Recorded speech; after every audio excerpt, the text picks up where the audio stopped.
Notre thème de ce matin, c'est les ressuscités n'est pas un fantôme. Le ressuscité n'est pas un fantôme. Le ressuscité n'est pas un revenant. C'est ce que nous dégageons de la lecture de l'évangile. Jésus, les ressuscités, et son apparition aux disciples d'Emmaüs apparaît une fois de plus. Mais lorsque ses disciples le voient, ils sont saisis de frayeur et de crainte. Ils croient voir un esprit. Ils croient voir un fantôme. Ils croient voir un revenant. Et Jésus leur dit, pourquoi êtes-vous bouleversés? Et pourquoi ces pensées qui surgissent dans votre cœur? Pourquoi vous pensez que je suis un revenant? Vous voyez mes mains, mes pieds, c'est bien moi. Je suis bien vivant. Touchez-moi et regardez. Un esprit n'a pas de chair. Un esprit n'a pas d'os. Donc j'en ai. Donc je suis là en chair et en os.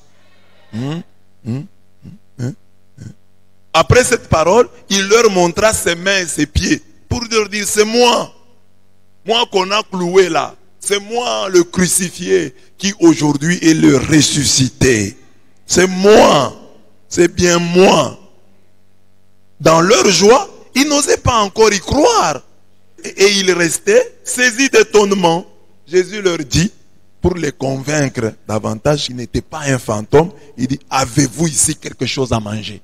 Est-ce que vous avez à manger? Ils lui présentèrent une part de poisson grillé qu'il prit et mangea devant eux. Jésus mange pour leur dire, je ne suis pas un fantôme. Regardez, je mange du poisson grillé. Amen. Dis à ton voisin, les ressuscités mangent du poisson grillé. Donc, il n'était pas un fantôme. Un fantôme ne mange pas. Un fantôme n'a ni chair ni os. Donc, Jésus est là, il dit, je suis là en chair et en os. Je suis bien vivant. Je ne suis pas un revenant. Et ça, c'est un texte important. Ça nous retourne à notre enseignement des dimanches quand nous disions que le Christ ressuscité est plus vivant, plus puissant, plus agissant, plus présent. Donc ce n'est pas un fantôme, hein, donc il est resté, bon, il est un revenant. Non, ce n'est pas un revenant. Amen. Les ressuscités n'est pas un fantôme, c'est un fantôme.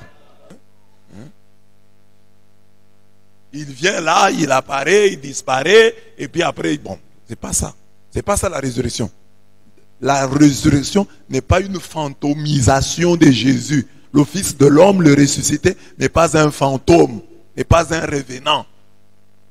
Le revenant ne mange pas. Le revenant n'a ni chair ni os.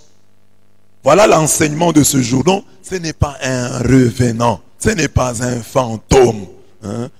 Touchez-moi et constatez qu'un fantôme n'a ni chair ni os. Donnez-moi à manger et constatez qu'un fantôme n'a pas d'estomac.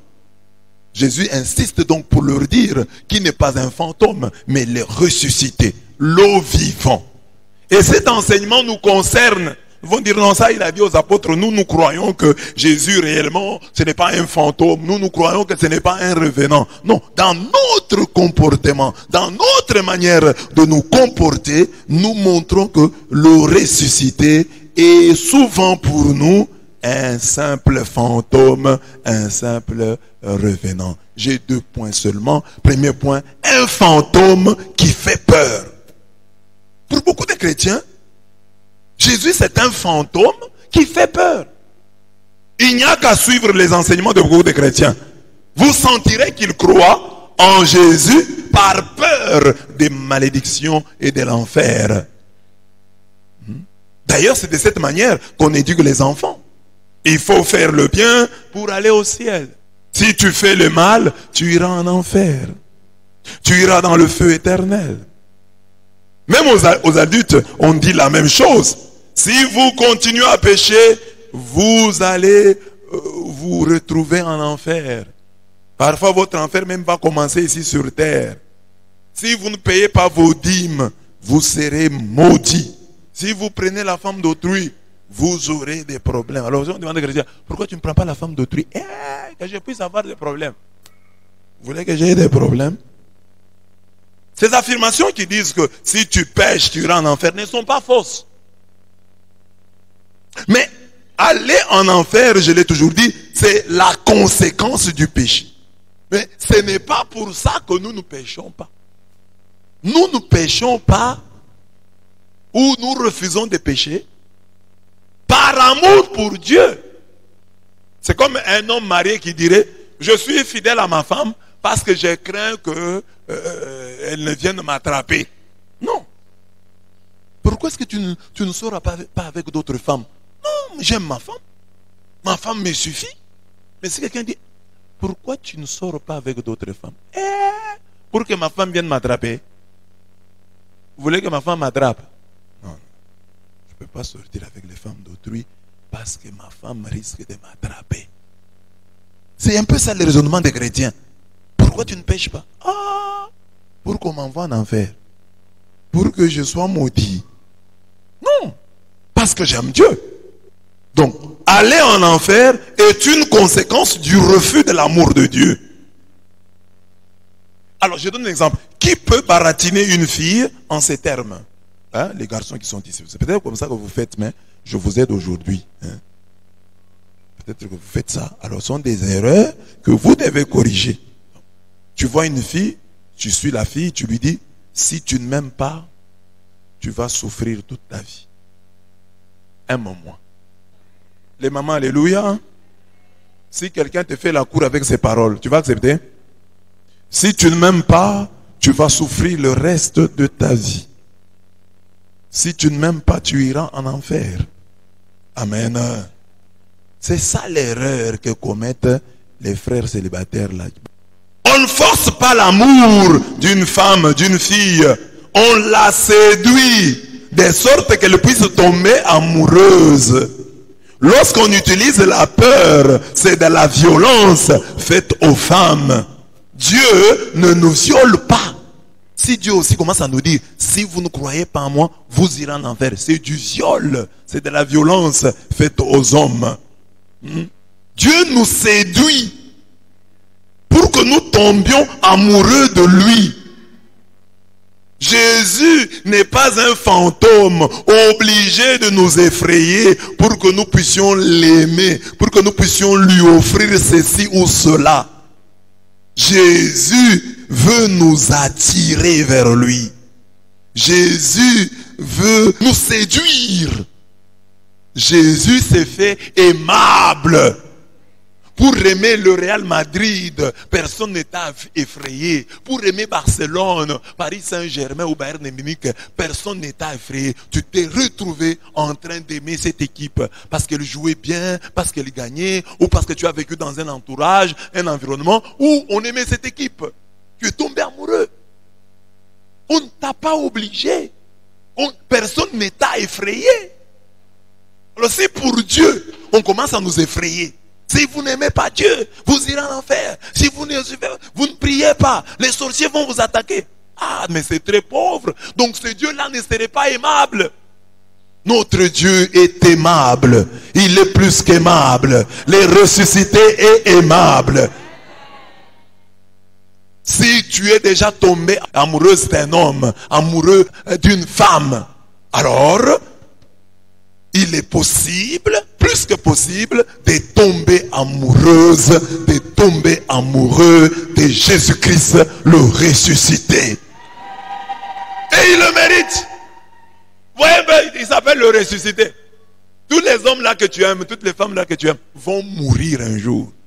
Mais il y a un qui a vaincu la mort. C'est lui qu'il faut aimer. Parce que lui ne te décevra jamais.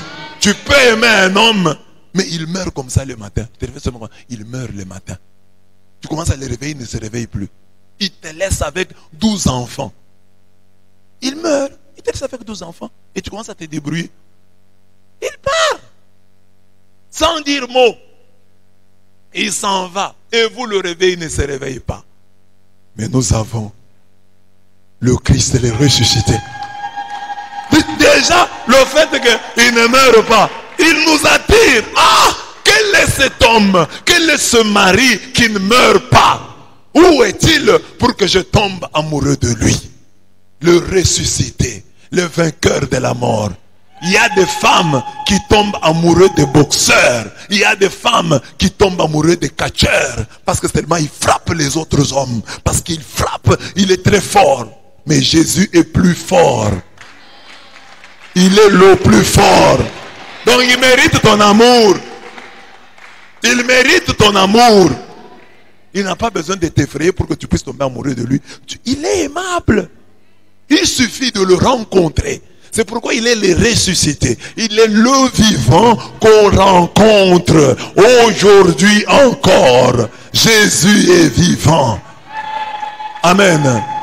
Si tu vois que tu ne l'aimes pas et que tu ne fais que trembler devant lui, c'est que tu ne l'as pas encore rencontré. C'est quelqu'un qu'on te raconte. On te raconte des choses sur lui. Mais si tu le rencontres, toi-même, tu vas tomber amoureux de lui. Tu ne vas plus le craindre, mais tu vas tomber amoureux de lui, car il est aimable. C'est lui dont Pilate a dit, voici l'homme. C'est lui l'homme, avec grand H. Voici l'homme dont tu dois tomber amoureux. L'homme le plus aimable, parce qu'il est Dieu. Amen. Tu vois, par exemple, si on te raconte des histoires sur quelqu'un que tu n'as jamais vu. Oh, il y a tel monsieur qui est comme ça, qui est comme ça.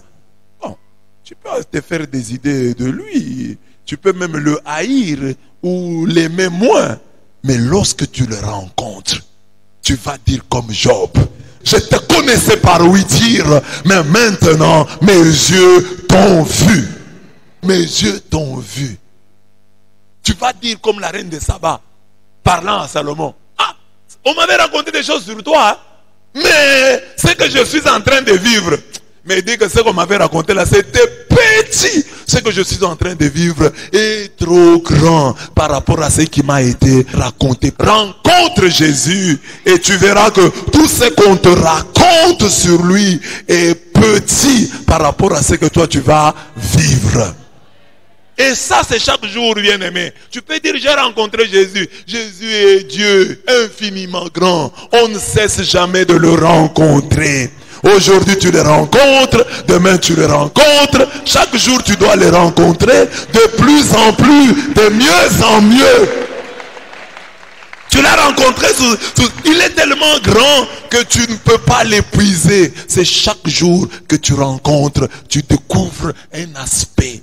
C'est comme dans le mariage, un peu dans le mariage. Parce que le mariage, tu as un homme fini, une femme finie. Mais tu ne cesses de le découvrir.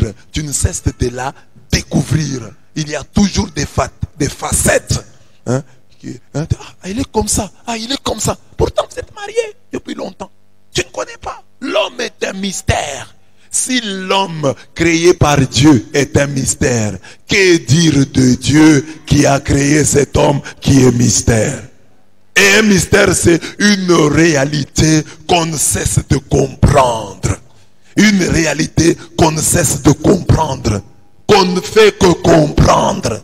Parce que tellement cette réalité-là est grande. Amen. Jésus donc est aimable. Il est aimable. Ce n'est pas un épouvantail. Jésus est vivant. Et il est aimable. Jésus est aimable. Aimable Jésus-Christ. Aimable Jésus-Christ. Il ne nous effraie pas pour que nous puissions l'aimer. Saint Jean le dit. 1 Jean 4, 17 à 19, il dit, la crainte n'est pas dans l'amour. Mais l'amour parfait bannit la crainte. Car la crainte suppose un châtiment. Et celui qui craint n'est pas parfait dans l'amour. Il y a une crainte peur et une crainte respect. La crainte respect, c'est la crainte de l'amour. La peur de perdre l'être aimé. La peur de perdre l'amour qui nous a déjà été manifesté. Ça, c'est une bonne crainte. Mais il y a la crainte peur. Oh, il va m'envoyer en enfer. Je m'attache à lui. La crainte profit. Ah, il va m'envoyer en enfer. Alors je m'attache à lui. Je ne l'aime pas. C'est la crainte que veulent susciter les dictateurs dans nos cœurs. Quand ils disent, même s'ils ne m'aiment pas, pourvu qu'ils me craignent. Non, non, Dieu n'est pas comme ça. Dieu veut que nous puissions l'aimer. Amen. Amen. Pour nous, ajoute Saint Jean, pour nous, nous l'aimons parce qu'il nous a aimés le premier. Nous l'aimons parce qu'il nous a aimés le premier. Tu rencontres quelqu'un qui t'aime, toi qu'on n'a jamais aimé, toi dont on a toujours profité, toi qu'on a toujours méprisé, mais tu rencontres quelqu'un qui t'aime. Quand tu as cherché l'amour et que tu ne l'as pas rencontré, tu rencontres. Parce qu'il y a des gens qui sont des chercheurs d'amour. Il y a des gens qui ont rencontré l'amour au coin des rues. Elle passait comme ça, elle a rencontré quelqu'un qui l'a aimé. Mais il y a des gens qui ont cherché leur vie une personne qui les aime et qui finissent par rencontrer la personne. Tant de mépris, tant de mépris, tant de mépris. Et puis elle rencontre une personne qui l'aime. Tant de trahisons, tant de traîtrises, tant de profiteurs et de profiteuses. Et tu rencontres une femme qui dit, ah, celle-ci même. Voilà ce que j'ai fait, voilà ce que j'ai fait. Malgré ça, elle m'a aimé. J'ai même faim d'être pauvre. J'ai fait semblant d'être pauvre, elle m'a aimé. J'ai fait semblant d'être malade, elle m'a aimé. J'ai fait semblant d'être aveugle, elle m'a aimé. Amen. Les gens qui disent qu'ils ont des fiancés là, faites semblant de devenir aveugle. Vous allez voir le véritable visage de l'homme qui prétend vous aimer. J'ai vu un film, j'étais encore jeune, hein, je l'ai gardé, j'ai gardé en mémoire. Un homme rencontre une femme, l'homme là était aveugle, il tombe amoureux de la femme l'aime. Mais la femme voyait, elle était voyante, l'homme aveugle, mais la femme l'a aimé, malgré sa cécité. Ils ont cheminé. Mais l'homme s'est fait soigner. Et l'homme avait dit à la femme, dès que je vais ouvrir les yeux, je te reconnaîtrai. Dès que j'ouvrirai les yeux, je te reconnaîtrai. La femme l'a mené, on l'a soigné. L'homme a retrouvé sa vue. Et la femme a dit, si je reste ici, il sera obligé de m'aimer. Parce que c'est moi qui l'ai aidé. Il faut que je disparaisse. Comme il m'avait dit que si il recouvre sa vue, il me reconnaîtra entre 1000. La femme a disparu de la vie de cet homme. Cet homme a retrouvé la vue, etc. Il a essayé aussi de chercher la femme avait disparu. Et un jour, le matin, il se réveille pour faire le footing. La femme vient devant lui. Le monsieur ne l'a pas reconnu. Il est passé. Et le film s'est terminé. C'était ça le film que l'homme qui est aveugle vous promet des choses. Oh, je vais te reconnaître comme tu m'as. Parce que la femme l'avait supporté, tout le monde était contre. Comment tu peux aimer un aveugle? Dis-moi, je l'aime. Mais l'aveugle lui a promis que moi, si j'ouvre les yeux, je vais te reconnaître. Et il faisait le sport, le jogging. Et la femme était devant lui, là, il ne le reconnaît pas. Il est même passé. La femme est restée. Et les noms ont commencé à monter.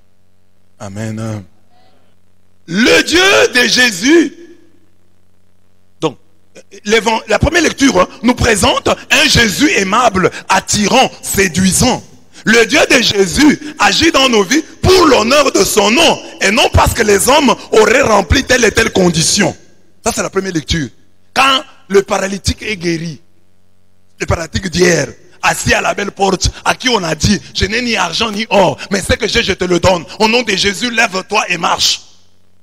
Cet homme-là, une fois guéri, il y a un attroupement. Les gens viennent, ils sont étonnés. Ils regardent Pierre, ils regardent Jean. Ils disent, mais vous êtes extraordinaire, vous êtes terrible. Pierre et Jean disent, ce n'est pas par notre puissance personnelle ou par notre piété que nous avons donné à cet homme de marcher. Tout repose dans le nom de Jésus-Christ, le prince de la vie que vous avez crucifié et que Dieu a ressuscité. C'est ce nom lui-même qui vient d'affermir cet homme que vous regardez et connaissez. Oui, la foi qui vient par Jésus l'a rétabli dans son intégrité physique en votre présence à tous. Donc le Jésus aimable là, c'est le Jésus qui agit. l'honneur de son nom. C'est le Jésus généreux qui ne guérit pas le paralytique. Parce que moi, Pierre, je suis saint. Parce que moi, Jean, je suis saint. Mais qui le fait pour l'honneur de son nom. Quand bien même mes péchés m'accuseraient, il agit pour l'honneur de son nom. Et c'est pourquoi je dis qu'il est aimable. Parce qu'il nous aime gratuitement. Il nous aime le premier. Pour nous, nous l'aimons parce qu'il nous a aimés le premier. Il rencontre un paralytique. Il trouve que Jean et Pierre sont des instruments imparfaits. Mais il produit des miracles. Pour l'honneur de son nom. Pour le bien de cette personne-là. Il dit, mais ce paralytique, il est malade. Il souffre. Si je me dis, mais pour que je le guérisse, il faut que Pierre et Jean soient saints. Cet homme va mourir. Je vais le faire pour le bien de cet homme et pour l'honneur de mon nom. Je vais faire. Même si l'instrument qui est devant moi, même si l'instrument qui me le demande est un instrument imparfait, mais moi je vais agir pour l'honneur de mon nom et pour le bien de cette personne qui souffre. Un tel Dieu, une telle personne est aimable, mérite notre amour. Il ne nous aime pas parce que nous sommes bons. Il ne nous aime pas parce que nous sommes parfaits. Il ne nous exauce pas parce que nous sommes saints. Il nous exauce parce que lui est bon. Il nous exauce parce que lui est saint. Pour l'honneur de son nom. Amen. Pierre et Jean disent non, non. Ne vous trompez pas. Ce n'est pas parce que nous sommes saints que nous avons redonné la santé à cet homme. Non. C'est parce que Dieu est bon. Jésus est saint. Jésus est juste. Voilà pourquoi il a rétabli cet homme. Un tel Dieu. N'est-il pas aimable? Il l'est. Acclamons-le. Ce texte est d'une grande densité théologique. Ce n'est pas la puissance ou la piété personnelle du chrétien qui produit des miracles dans sa vie, mais plutôt la foi au ressuscité. Cette grande vérité nous rappelle la corde rouge de Rahab, la prostituée de Jéricho, qui reçut les 2 espions envoyés par Josué. Une alliance fut signée entre elle et ces 2 hommes. Quand nous entrerons dans le pays, tu attacheras cette petite corde rouge à la fenêtre, là où nous allons descendre. Josué 2, 18 à 20. Cette alliance fut respectée. Les murs de Jéricho tombèrent, mais toute la maison de Rahab fut préservée grâce à la corde rouge. Josué 6, 17, 22 à 25. Donc, elle est prostituée. Mais elle a accueilli les 2 espions. Les 2 espions lui disent, bon, comme tu nous as accueillis, voilà l'alliance entre toi et nous. Quand nous viendrons ici, nous n'entrerons pas chez toi, nous ne te tuerons pas. Comme signe, mets à la fenêtre de ta maison une corde rouge. Quand nous verrons la corde rouge là, nous n'entrerons pas chez toi. Ils pensaient qu'ils allaient entrer. Mais quand ils sont arrivés pour entrer, Dieu leur a dit, oh, trompetez autour de la ville.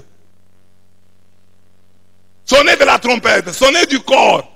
Ils ont sonné du corps et de la trompette et les murs de Jéricho se sont écroulés. Il y a eu un tremblement de terre jusqu'à la maison de Rahab. Le tremblement de terre venait de là, détruisant des maisons. Pum, pum, pum, pum. Les maisons ne faisaient que tomber. Les tremblements de terre arrivent devant la maison de Rahab, la prostituée. Le tremblement de terre voit la corde rouge, le cordon rouge. Les tremblements de terre passent outre, sautent la maison de Rahab. Pum, pum, pum, pum, pum, pum, pum, pum, pum, pum, pum, pum, pum. Laisse la maison, attaque la maison suivante, détruit. Toutes les maisons sont détruites, sauf la maison de Rahab, car il y avait une corde rouge. La corde rouge, c'est le symbole du sang de Jésus-Christ. Et ce salut a été donné à une prostituée. Ce n'est pas pour son bien, mais pour l'honneur du nom de Dieu. Dieu a dit, bon, pour l'honneur de mon nom, je vais sauver cette femme. Elle était prostituée. Vous allez dire non, mais elle a accueilli. Mais il y avait autant de prostituées. Mais pourquoi aller chez une prostituée? Il n'y avait pas à Jéricho une femme mariée, sérieuse. Il y en avait. Mais Dieu l'a choisi pour montrer que sa miséricorde se manifeste aux miséreux. Dieu choisit ce qu'il y a de faible dans le monde pour confondre ce qu'il y a de fort. Dieu choisit ce qu'il y a de pécamineux dans le monde pour confondre ce qui prétend être saint. Alors, je pose maintenant la question, je dis, pourquoi est-ce que nous avons des difficultés pour l'aimer et nous sommes en train de trembler devant lui comme s'il était un fantôme? C'est parce que cette expérience, nous ne l'avons pas faite. Regardez même aujourd'hui dans nos vies. Quand vous allez voir un chrétien, il va prier avec force le jour où il se croit qu'il est bien. Oh, je n'ai pas péché. Ce jour-là, il va prier. Seigneur, mon Dieu. Si vous venez vers lui, oh, je suis malade, priez pour moi. Il va prier avec force, se disant, oui, aujourd'hui, j'ai quand même bien marché. J'ai été fidèle à mon Dieu. Le cordon blanc suspendu à la fenêtre de sa vie, de son existence. Quand il a péché, il ne prie pas. Cordon noir suspendu à la fenêtre de sa vie. Ah, comme j'ai péché, est-ce que Dieu va m'écouter? Oh, comme je n'ai pas péché, je viens de la montagne. Les malades venaient, les aveugles venaient. Parce que je viens de la montagne, je vais vous guérir. Mais tu viens de pécher, d'avoir un problème avec ta femme, d'avoir un problème avec tes parents. On vient te dire, prie un peu pour moi. Tu vas dire quoi? Non, je ne suis pas dans les bonnes dispositions. Revenez demain, quand j'aurai prié, quand mon péché aura séché, vous reviendrez. Combien de chrétiens sont capables de prier juste quand ils viennent de pécher? Ils sont combien? Qui est comme David? Après le péché, il prie. C'est-à-dire quoi? Quelque part, nous croyons que ça se fera par notre puissance personnelle ou par notre piété. C'est ce que Pierre a refusé de dire. Ce n'est pas par notre puissance personnelle, ce n'est pas par notre piété. Alors nous avons des difficultés à croire à ce Dieu-là, parce que nous croyons que, ah, ce Dieu, il est comme tous les maîtres et les magiciens. Hein? Quand vous allez chez un magicien, il va vous imposer un certain nombre d'interdits. Alors en respectant les interdits, vous allez acquérir la force. Et c'est cette force-là qui va vous aider. Ici on dit non. Lui fait des choses pour l'honneur de son nom. Par respect pour l'alliance. Il a mis le cordon rouge. Quand il voit le cordon rouge que tu as mis à la fenêtre de ton existence, le tremblement des terres t'évite. Le tremblement des terres te saute. La mort te saute. Tu es comme Israël à Goshen en Égypte. Israël était sous le signe du sang. Et l'ange de la mort a sauté les maisons des enfants d'Israël. Dieu est aimable. Car pour te sauver, il n'a pas besoin de ta puissance personnelle. Il n'a pas besoin de ta piété personnelle. Il te sauve pour l'honneur de son nom. Il le fait pour l'honneur de son nom. Voilà pourquoi il est aimable. Si vous avez quelqu'un pour vous donner quelque chose, il pose tant de conditions. Tu veux que je te donne $20? Et oui. Mets-toi à genoux devant moi. Adore-moi. Roule-toi dans la poussière. Mange le caca. Bois l'urine. Et je te donne $20. Ça, c'est pas un Dieu aimable. Dieu, lui, est aimable parce qu'il dit, prenez. Bon, là, je fais seulement pour moi. Comme je suis votre père. Si maintenant vous vous habillez mal, tu es un enfant, un impoli. Tu ne me respectes pas. Mais si je te laisse sans habit, les gens vont m'injurier. Tout le monde ne saura pas que cet enfant-là est impoli. C'est pourquoi il n'est pas bien habillé. Les gens vont dire, c'est l'enfant de tel. Son papa est irresponsable. Donc je vais le faire pour l'honneur de mon nom. Je vais le faire pour que les gens disent, ce papa-là est responsable. Ce papa-là, il aime ses enfants. Pour l'honneur de mon nom. C'est pourquoi quand nous prions, nous disons, au nom de Jésus. C'est pour que Dieu dit, ah, Seigneur, c'est pas par ma sainteté, je n'ai pas de sainteté à te présenter. Je n'ai pas de piété à te présenter. J'ai seulement un nom, le nom de Jésus. Quand je le cite, Seigneur, tu as cité Jésus, je vais honorer ce nom. Tu as cité Jésus, je vais honorer. C'est ainsi que nous terminons bien. Au nom de Jésus-Christ, dans le nom de Jésus-Christ, par le Christ Jésus notre Seigneur. Parce que nous savons que c'est ce nom-là qui affaiblit Dieu, s'il faut parler ainsi. Quand Dieu entend ce nom-là, il se sent dans l'obligation d'agir. Car Jésus, c'est son Fils bien-aimé. C'est-à-dire, ce n'est pas par notre puissance, ce n'est pas par notre piété, mais c'est par le nom de Jésus. Alors vous allez dire non, donc maintenant nous pouvons mal nous comporter, Dieu agira pour l'honneur de son nom. Non, même notre bon comportement là, c'est toujours par la puissance de ce même nom. Il n'y a pas de bon comportement qui vienne de notre propre force. Je vous donne souvent cet exemple, j'ai dit, qu'est-ce qui explique que toi, tu ne fais pas certaines choses? Qui t'a formé à ça? Il y a des gens ici qui n'ont jamais fumé. Il y a des gens ici qui n'ont jamais fait. Ils apprennent seulement, tel jeune a fait ceci, tel autre a fait. Toi, tu te demandes, mais comment il a fait ça? Mais toi, qui t'a vacciné? Tu n'as pas le goût. Ça ne te tente même pas. Ça, c'est Dieu. Quel est l'effort que tu as fourni pour être ce que tu es? Dieu te l'a donné. Vous avez vu cette vidéo-là? Au cours d'une fête, une dame qui est en train de voler, bien habillée, qui vole les assiettes. À la fête. Et regarde seulement la cuillère là, elle vole la cuillère. Elle vole. Il y a des gens comme ça. Ils vont au restaurant d'un hôtel luxueux. Ils volent les fourchettes. Mais ils volent une fourchette et un couteau. Tu vas en faire quoi? Mais quand vous êtes à table, c'est mieux d'avoir autant de couteaux, autant de fourchettes pour toi. Mais toi, tu passes une fourchette et un couteau. Et tu es content de l'avoir volé. Et parfois, on t'attrape avec le couteau là dans la poche. Mais toi, tu n'es pas là. C'est pas ta force. C'est pas ta force. C'est Dieu.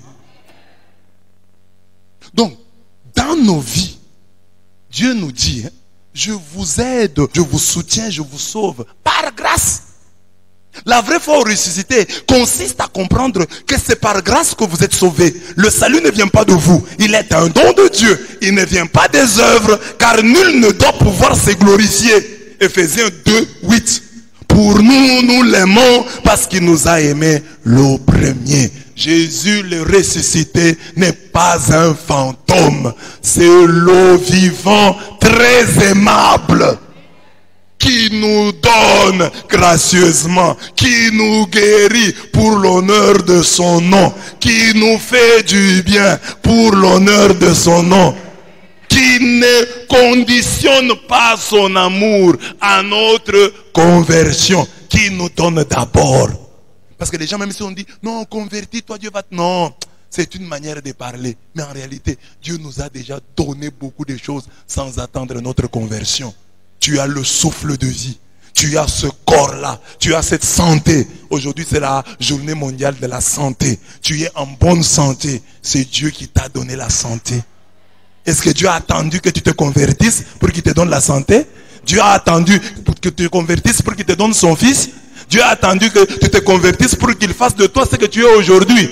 Dieu t'a donné tout gratuitement. Il t'a donné tout gracieusement. Même ta sainteté là, entre guillemets, c'est lui qui en est l'auteur. Tout est grâce. Tout est grâce. Alors un Dieu, le ressuscité du tout est grâce. Il trouve un paralytique. Il dit, à travers les apôtres, je n'ai ni argent, ni or, mais ce que j'ai, je te le donne. Au nom de Jésus, lève-toi et marche. Ce matin, que le nom de Jésus te ressuscite. Ce matin, que Dieu, ne regardant ni ta puissance, ni ta piété, te guérisse par le nom de Jésus. Te restaure par le nom de Jésus. Pas par ma puissance, mais par la puissance du nom de Jésus. Par la puissance du nom de ressuscité. C'est ça. Un Dieu comme ça, il dit, je vais le faire pour moi. Par la puissance de mon nom. Un Dieu comme ça, il est aimable. Ce n'est pas un fantôme à craindre. Mais un Dieu à rechercher. Une puissance à rechercher. Le ressuscité a aimé. Tombe amoureux de Jésus-Christ. Dis à ton voisin, aujourd'hui, tombe amoureux de Jésus-Christ. un fantôme dont on se débarrasse. Dans ma langue, il y a un proverbe qui dit, on corrompt un fantôme même avec de la nourriture de mauvaise qualité. Explication. Un fantôme t'apparaît. Donne-lui n'importe quoi. Il s'en contentera. C'est ça qu'on dit dans ma culture. On dit, voilà, si un fantôme t'apparaît, donne-lui une nourriture, quelle que soit sa qualité. Comme c'est un fantôme, il s'en contentera et te laissera passer. Explication. Un fantôme, c'est quelqu'un qu'on expédie. C'est quelqu'un dont on se débarrasse. Alors, nous nous comportons devant les ressuscités comme on se comporte devant un fantôme exigeant dont on doit se débarrasser. Quelques exemples. Comment faisons-nous le signe de croix? Au nom du Père et du Fils et du Saint-Esprit. Mais parfois nous le faisons mal. À la va-vite, à la diable. Nous le faisons mal. Comme un rite routinier, sans aucune signification. La génuflexion, quand nous entrons à l'église. C'est comme la nourriture de mauvaise qualité qu'on donne à un fantôme. Dans nos cultures, je crois qu'on a un peu abandonné la pratique, mais on avait cette pratique-là. Quand quelqu'un mourait, on mettait sur sa tombe ce qu'il utilisait parfois comme instrument. On peut mettre un gobelet, une assiette, mais on prenait soin de trouer le gobelet, d'écraser l'assiette. En fait, c'est pour que les voleurs ne puissent pas venir voler l'assiette, ne puissent pas venir voler le gobelet. Mais aussi, c'est une manière de dire qu'en réalité, ce que nous donnons aux morts ici, c'est juste un symbole. Il n'en a plus besoin. Il est déjà mort. Mais ce que nous faisons ici, c'est du symbolique. La même chose nous faisons lorsque nous disons observons une minute de silence en mémoire de nos défunts. Nous ne faisons même pas la minute là de silence. C'est quelques secondes. Je vous remercie. Parce qu'aux morts, on ne peut pas consacrer toute une minute. Même si on dit minute de silence, c'est quelques secondes. Parce qu'aux morts, les symboles. Alors, si Jésus est aussi dans votre vie, un fantôme, un défunt, un mort revenu, un fantôme qui apparaît de temps en temps, tu lui donneras aussi les miettes de ton amour. Tu lui donneras un signe de croix, une génuflexion de mauvaise qualité. Une génuflexion de pacotille. Tu lui offriras de la camelote. Des choses sans valeur. C'est ça, la nourriture de mauvaise qualité qu'on donne au fantôme qui vous apparaît. Alors, imaginez maintenant que vous dites, Jésus est vraiment ressuscité. Et il est devant vous. Et il vous regarde. Il vous dit, au nom du Père, tu vas bien te signer. Jésus est devant toi. Et tu dois te mettre à genoux. Il est vivant, tu le vois. Tu vas te mettre à genoux autrement. Parce que tu le vois, il est vivant. Mais comme il n'est pas là, tu peux faire la génuflexion. C'est ça, la génuflexion des chrétiens aujourd'hui. Mais faire une bonne génuflexion. Prendre son temps. Dire que cette génuflexion, c'est une adoration. Ce signe de croix est une prière. Je dois bien le faire. Jésus nous dit, je suis le vivant. Offrez-moi le meilleur de vous-même. Je mérite le meilleur signe de croix. Je mérite la meilleure génuflexion. Ne me prenez pas pour un fantôme dont on se débarrasse avec du n'importe quoi. Avec une foi, une prière, une génuflexion, un signe de croix, des pacotilles de moindre valeur. Ça c'est dans les gestes. S'il est vivant, s'il n'est pas un revenant, regarde tes gestes. Soigne cela. Ton signe de croix, c'est envers le vivant. Il est là. C'est pas un fantôme. Parce qu'on dit, gardons une minute de silence en mémoire de Lumumba. Comme Lumumba n'est pas là, bon, on ne fait pas une minute. On dit, ah, Lumumba, c'est un fantôme. Mais Jésus n'est pas comme Lumumba. Jésus est le vivant. Fais bien ton signe de croix. Fais bien ta génuflexion. Acclame-le comme on acclame l'eau vivant. Pas comme on acclame un vivant, comme on acclame l'eau vivant. Quand on dit acclamons le Seigneur, acclame vraiment. Tu dois sentir que tu as acclamé. C'est-à-dire, il est là. Parce que s'il est là, tu vas acclamer. C'est ce qu'on nous disait dans le temps de Mobutu. On nous obligeait à aller à l'aéroport l'accueillir quand nous étions élèves. Allez, le président Mobutu vient à Lubumbashi, allez l'accueillir à l'aéroport. Alors on racontait des histoires que Mobutu a des fétiches. Quand tu vas là-bas pour l'accueillir, tu peux dire moi je ne vais pas acclamer. Mais dès qu'il arrive, tu te retrouves seulement en train d'acclamer. Mais les chrétiens, acclamer Dieu, parfois c'est un problème. Pour acclamer Dieu, il faut demander, hein. Bien-aimé, qui acclame le Seigneur? Je veux une bonne acclamation. Une bonne acclamation pour notre Dieu. Une acclamation. Amen. Ça doit être spontané. Les acclamations doivent être spontanées. Vous voyez, au Sénat américain, au Sénat, même quand le président parle, il a ces gens. Les gens l'arrêtent. Vous voyez, c'est le président. Hein? Quand il va au Parlement, les gens, les combattants le suivent là-bas. Il dit seulement une phrase. Les gens commencent à chanter.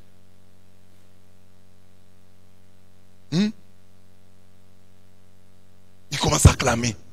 Et il y a des standing ovations. Donc on arrive là, le président parle, les gens acclament seulement. Ils se mettent même debout. Quand Obama, quand Joe Biden dit quelque chose de bien, soutenu par les démocrates, hein, quand c'est bien dit, il y a des gens qui se mettent debout pour acclamer.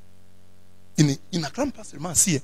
Il n'y a pas un modérateur qui va dire bien-aimé, vous avez entendu ce que le président a dit. Maintenant, levez-vous, on va acclamer. Non, spontanément. Il y a de bonnes choses qu'on acclame étant assis, mais il y a de très bonnes choses qu'on acclame debout. Et dans une église, c'est parfois une personne qui comprend quand elle commence à acclamer, les autres vont suivre. Quand est-ce que tu as déjà provoqué une acclamation? Qu'aujourd'hui, hein, à cet endroit-là, si les gens ont acclamé, c'est parce que moi j'ai commencé. Tu dois soigner ton acclamation. Les gestes, le signe de croix, la génuflexion. Il faut soigner. Quel temps offrons-nous à Jésus? Le temps libre. C'est ça. Si Jésus n'est pas un fantôme, tu ne vas pas lui offrir le temps libre. Tu ne vas pas lui offrir l'omiette de ton temps. Tu n'as plus le temps pour prier, c'est ce que tu dis. Tu n'as plus le temps pour le servir. Tu n'as plus le temps pour aller à la messe quotidienne et dominicale. Tu es trop pris. Et tu offres au ressuscité le temps libre. Aujourd'hui, je n'ai rien à faire. Je vais prier. Aujourd'hui, je n'ai rien à faire. Je vais aller à l'église. Aujourd'hui, je n'ai rien à faire. Je vais prier un peu plus. Aujourd'hui, je n'ai rien à faire. Donc, à Dieu, tu donnes les miettes de ton temps. Quand tu n'as rien à faire. À Dieu, il faut donner le temps que tu n'as pas. C'est ça qu'il faut offrir à Dieu. Il faut créer du temps pour ton Dieu. Le Dieu que nous prions n'est pas seulement le Dieu des chômeurs. Il est le Dieu des chômeurs et des travailleurs. Il m'a donné ce travail, mais je dois le prier malgré mon travail. Je rentre du travail, je suis fatigué. Voilà ce que Dieu me demande. Offre-moi le meilleur de ton temps. Le temps où tu veux t'allonger sur le canapé, offre-le à Dieu. Mets-toi à genoux. Il mérite. Ce n'est pas un fantôme à qui on dit nous allons lui consacrer une minute de silence, mais en réalité nous lui consacrons quelques secondes pendant lesquelles nous pensons à nos affaires, à nos femmes, à nos enfants, à nos clics et à nos claques. Parce qu'on dit gardons une minute de silence en mémoire des morts. Qui est sûr qu'on pense aux morts? On se tait mais on pense à autre chose. Mais on trompe les morts qu'on pense à eux. Offre au ressuscité le temps que tu n'as pas. Le temps qu'il veut que tu lui offres, c'est celui que tu prétends ne pas avoir. Il serait serait intéressant, mes bien-aimés, de comparer le temps que nous consacrons à la prière, au service de Dieu, à celui que nous consacrons à la télé, à nos séries télévisées, à l'internet. Nous qui avons internet maintenant dans nos téléphones. Le temps que nous consacrons au football, aux études, au travail, aux causeries, à la politique. Mais nous prétendons ne pas avoir le temps pour Dieu. Mais nous en avons pour discuter politique. Nous en avons pour discuter sport. Regardez le nombre de publications que les gens font pour montrer que Cristiano est le plus grand, pour montrer que Messi est le plus grand. Il ne passe pas de jours sur Internet où on ne fait pas la comparaison entre les deux. Jésus le ressuscité nous dit ce matin, ne me prenez pas pour un fantôme qu'on expédie avec les miettes du temps. Je suis le maître des temps et des circonstances. Je ne suis pas seulement le Dieu des chômeurs, je suis le Dieu des chômeurs et des travailleurs. Vos occupations ne peuvent pas m'évacuer de vos cœurs.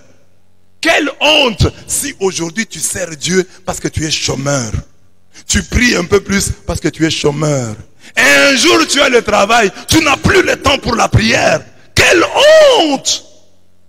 Si maintenant un jour tu perds ce travail et maintenant tu retournes encore vers Dieu pour lui consacrer le temps. Quelle honte! Ça veut dire que tu dis à Dieu, non, tu ne mérites pas. Toi tu ne brilles qu'au royaume des aveugles. Parce que tu es un borgne. Dieu doit briller.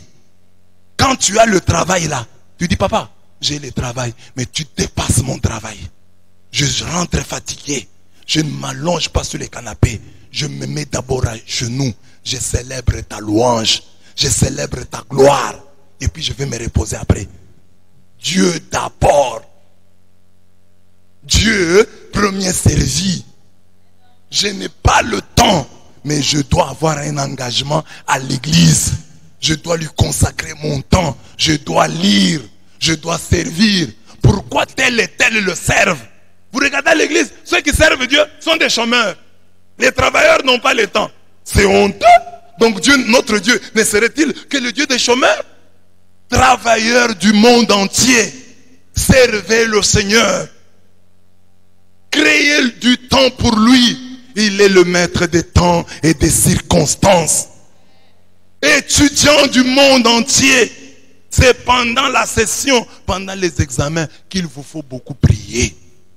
Mais si vous avez le temps, vous préparez, vous dites, oui, ça c'est le temps pour préparer. Mais je ne peux pas, à cause d'une session, manquer le temps à consacrer à mon Dieu. Je ne peux pas pour une session, parce qu'il y a examen, m'absenter de la prière. Non, je serai là. Je demanderai à Dieu de m'aider. J'ai fait ma part. Durant toute l'année, je vais étudier. Pour que pendant les examens, je sois aussi présent. Quelle honte! Tu as passé l'école primaire, les humanités. Tu étais toujours régulier à la messe. Tu arrives à l'université, tu disparais de la prière. Et enfin, quelles offrandes donnez-vous au Seigneur pour triompher? Vaincre un démon, disent les Balouba. Donnez-lui n'importe quelle nourriture, même si elle est de mauvaise qualité. Comme c'est un fantôme, il va s'en contenter. Dieu mérite les meilleures offrandes. Je vous ai toujours donné le témoignage de cette femme qui avait fait 3 mois dans le coma dans un pays européen. Après, le Seigneur l'a rétablie totalement. Elle est revenue à Kinshasa. Elle m'a appelé pour une messe action de grâce. Parce que Dieu l'avait sorti du coma. Et je suis allé, j'ai dit la messe. Elle avait invité beaucoup de monde. Il y avait beaucoup à manger. Elle offrit à tous ces gens-là un repas à la mesure du miracle dont elle était bénéficiaire. Alors, moi quand j'ai regardé les gens qui étaient là, la qualité de la nourriture, comme prêtre, je suis un prêtre, ne me demandez pas d'être un ange. Je me suis aussi dit que l'offrande sera à la mesure du miracle qu'elle a reçu de Dieu. Mais bien aimé, à la fin, cette femme-là qui venait de sortir du coma m'a remis une offrande que je m'empressa d'empocher. Elle était légère et je me suis dit non, des offrandes comme ça sont consistantes. Je suis allé jusque chez moi. Quand j'ai ouvert l'enveloppe, quelle ne fut ma surprise. Je me rendis compte que cette femme-là, pour être sortie du coma, venait d'offrir à son Dieu une offrande, une grande offrande de $10.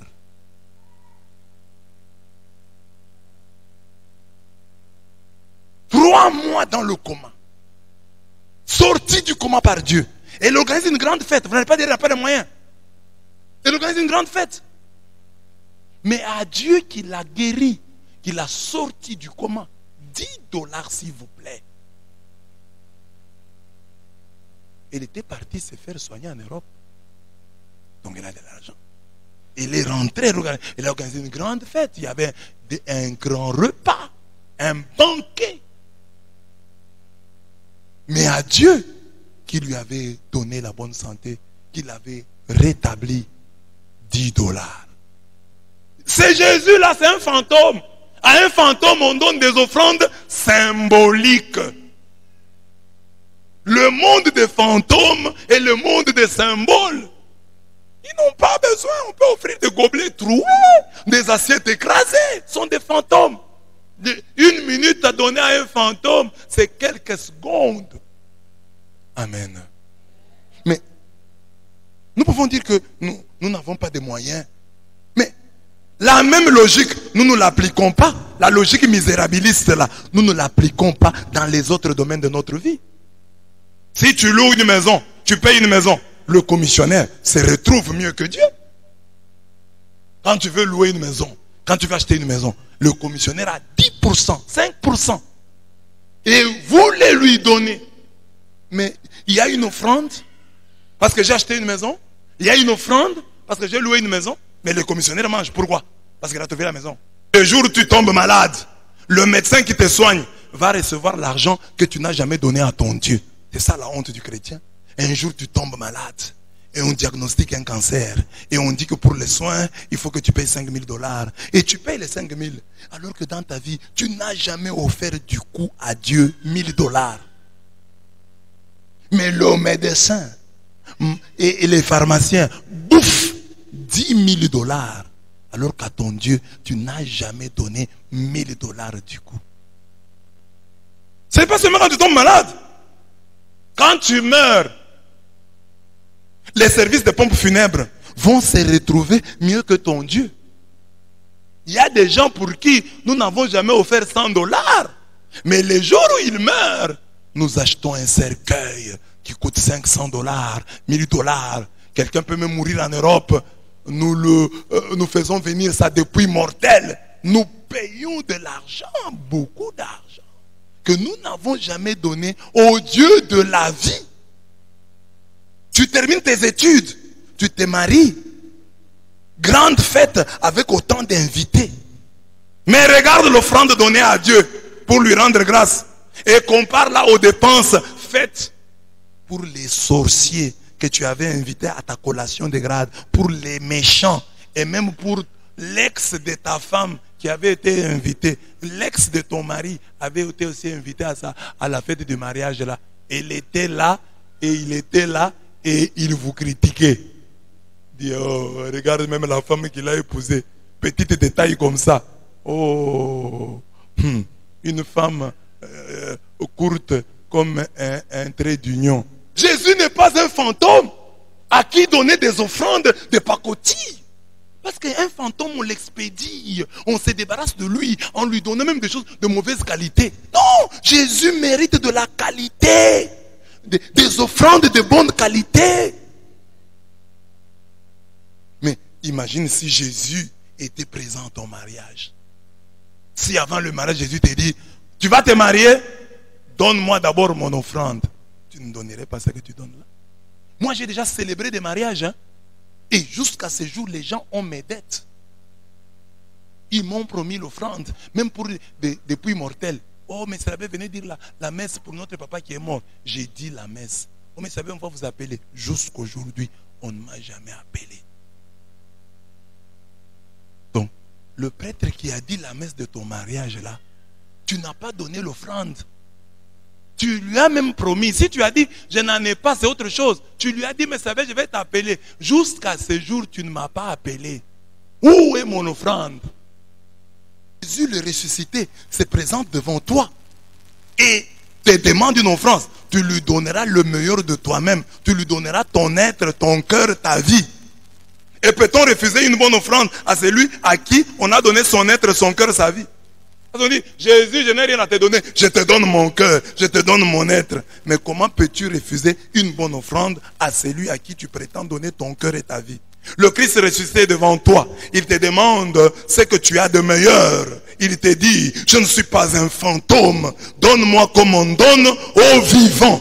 Ce texte de l'Ancien Testament est d'une brûlante actualité. Lisons-le ensemble. Vous m'appelez votre Père, mais est-ce que vous m'honorez? Vous m'appelez votre maître, mais est-ce que vous me respectez? Vous me méprisez et vous demandez en quoi est-ce que nous t'avons méprisé?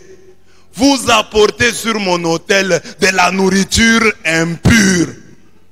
Et vous demandez en quoi est-ce que nous ne t'avons pas respecté? Eh bien, c'est en disant l'autel du Seigneur est sans importance. Quand vous m'offrez un animal aveugle, est-ce que c'est bien? Quand vous m'offrez un animal boiteux ou malade, est-ce que c'est bien? Présentez donc cet animal à votre gouverneur. Est-ce qu'il sera? Est-ce qu'il vous recevra avec bonté? Je vous le demande, moi, le Seigneur de l'univers. Payer la dîme, ce n'est pas encore la générosité. C'est un niveau de générosité. Mais la générosité va au-delà. Quand quelqu'un prend plaisir à donner, tu auras beau prier, tu auras beau prier, tu auras beau crier, tu auras beau entrer dans le monde des ténèbres, récupérer ta richesse. J'entre dans le monde des ténèbres, je récupère mon argent. Tant que tu n'es pas généreux, tant que tu n'es pas travailleur et généreux, Dieu ne te bénira pas.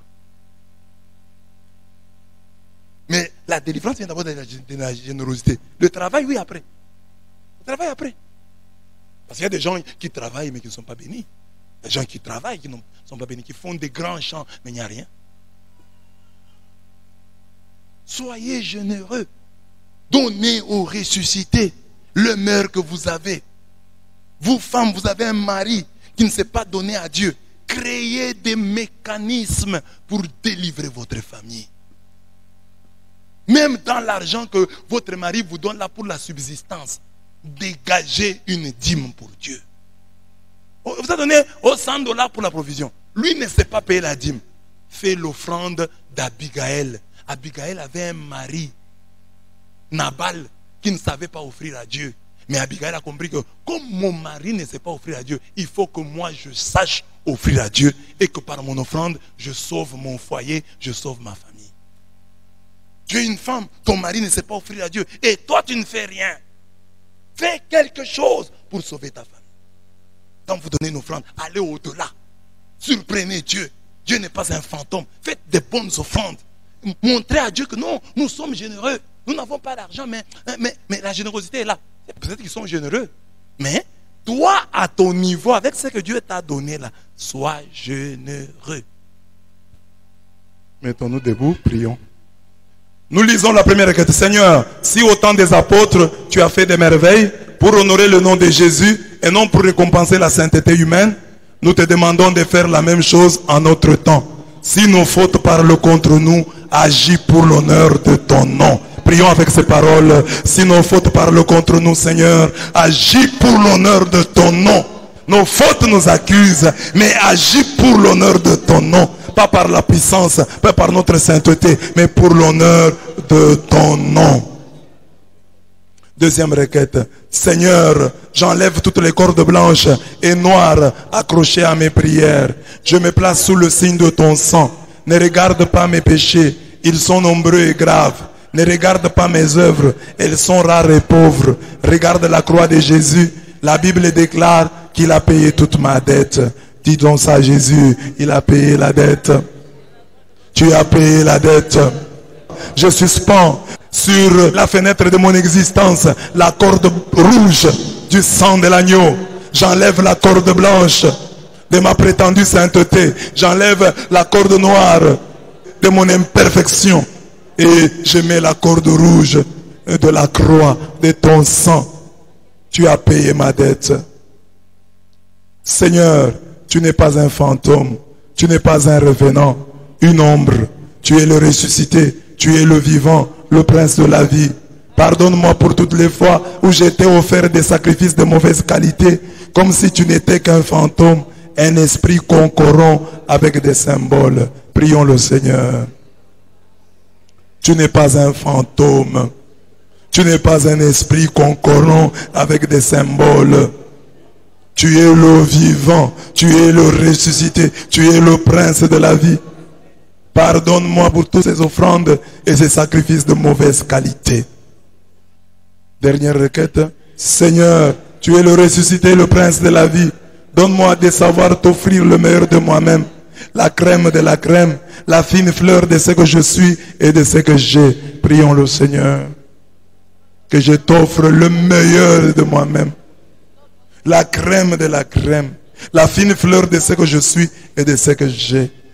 Tu le mérites. Tu mérites que je t'offre la crème de la crème, le meilleur de moi-même, la fine fleur de ce que je suis et de ce que j'ai. Jésus, le ressuscité, n'est pas un fantôme. Le fantôme, on l'expédie avec des symboles. Mais le vivant, on lui offre le meilleur de soi-même. Amen.